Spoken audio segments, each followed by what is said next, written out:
All right, YouTube. I just want to share with you some of my thoughts about Kawasaki and their recommendation for the 19 Voyager, and this recommendation is going to apply to several other year models for the Vulcan Voyager, probably the Vaquero as well. I just want to talk about their recommendation in the manual. And for the front tire, Kawasaki recommends 28 psi. And you know, off the top, when I saw that, I thought that was a little low. And for some of you who know me personally, you know that, you know, I spent about a decade as a police motor officer, and I rode Harley Electroglides every day for work. You'll notice I don't have a Harley.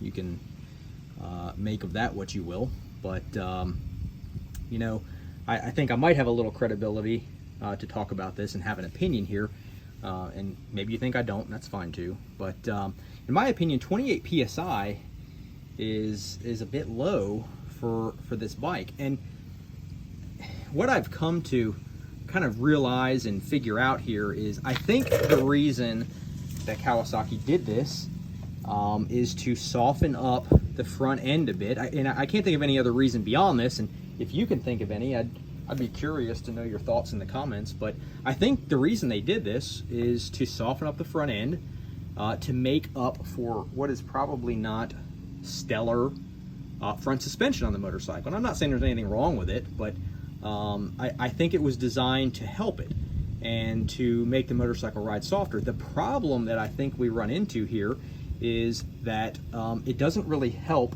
the handling of the motorcycle, especially when you load it down with luggage and a passenger, and you start moving the weight backwards towards the rear of the motorcycle. It actually really takes away from the handling. The other thing I find is that it does not help with what I call a decelerating wobble, front end wobble. Now, I'll be honest, I've been on many Electroglides, Road Kings, a lot of big bikes. The only one I know that doesn't do it is like a Goldwing.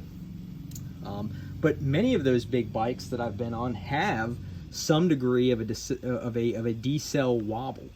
And what I mean by that is, like, from 45, 40, 35 to 30, there is a wobble. Now, the best thing I can tell you is, when you're slowing down, don't take your hands off the handlebars. Sometimes we'll do it just to test it, to see if there is a problem. Sometimes it's the steering stem that has been a problem on some motorcycles. 9 times out of 10, it was air pressure in the front tire. Cupping doesn't help with that either. So, say hello here, a little visitor. Anyways, a lot of bikes have had that wobble. What I have found on this bike, and I'm not telling you to not do what Kawasaki recommends, but what I have found is, when you step up the tire pressure on the Voyager here to about 36 to even as much as 40, it really helps with a lot of those problems. Now, big bikes, cup tires. I have news for you. That is just a fact. These big, heavy motorcycles are hard on front tires. Front braking.